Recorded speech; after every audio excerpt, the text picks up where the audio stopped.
কিশোরগঞ্জের ঐতিহাসিক শোলাকিয়া ঈদগাহ ময়দানে শান্তিপূর্ণ পরিবেশে অনুষ্ঠিত হয়েছে পবিত্র ঈদুল আজহার ১৯৯তম ঈদ জামাত।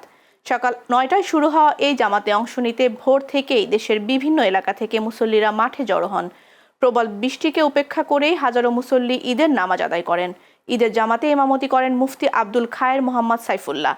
জামাতে অংশ নেন কিশোরগঞ্জ ১ আসনের সংসদ সদস্য মোহাম্মদ মাজহারুল ইসলাম, কিশোরগঞ্জ ৫ আসনের সংসদ সদস্য শেখ মুজিবুর রহমান ইকবাল ও জেলা পরিষদের প্রশাসক খালেদ সাইফুল্লাহ সোহেল সহ বিভিন্ন শ্রেণী পেশার মানুষ।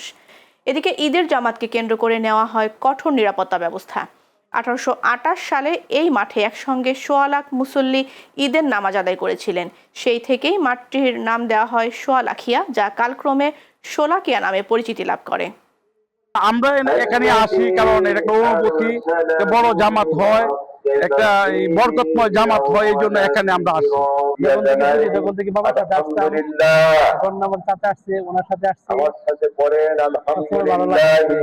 কিশোরগঞ্জের ঐতিহাসিক শোলাকিয়া ঈদগাহ মাঠ, ছোট থেকে অনেক মনে একটা বাসনা ছিল, একটা আশা ছিল এখানে এসে নামাজ পড়বো।